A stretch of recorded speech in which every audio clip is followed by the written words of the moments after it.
much. We're going to start marching back the other way now. Say goodbye to all of our friends here in the last year. Let me run just through a few of the ways in which the Trump administration has been wildly successful. Let me start with the thing that is, of course, in the news.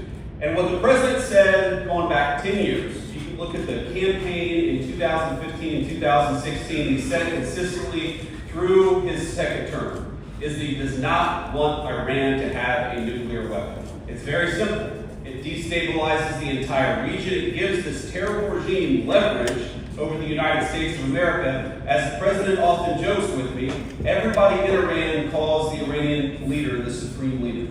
That's a pretty amazing title if you think about it. But he looked at me in the Situation Room a few days ago and he said, Mr. Vice President, you don't have to call him the supreme leader, but you would if the guy had a nuclear weapon.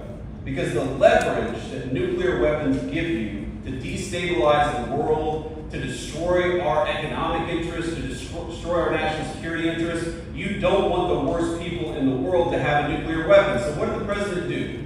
For 60 days, he negotiated aggressively to encourage that Iranian regime to give up those weapons peacefully. And by the way, he was more than willing to accept a peaceful settlement to that problem. But again, this comes back to instincts. When the president realized that there was not going to be a peaceful settlement to that problem, he sent B-2 bombers and dropped 12 30,000-pound bombs on the war facility that destroyed that program.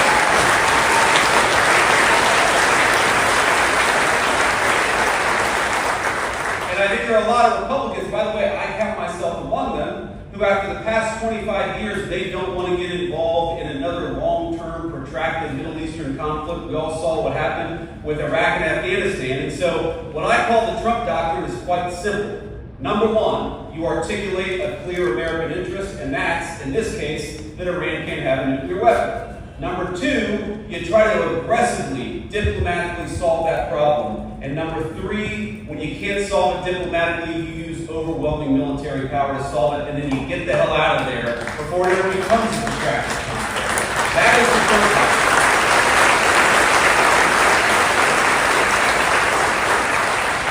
And to the Americans who are worried about this becoming a protracted conflict, I think the president solved that very quickly. Not only did we destroy the Iranian nuclear program, we did it with 0 American casualties, and that's what happens when you've got strong presidents.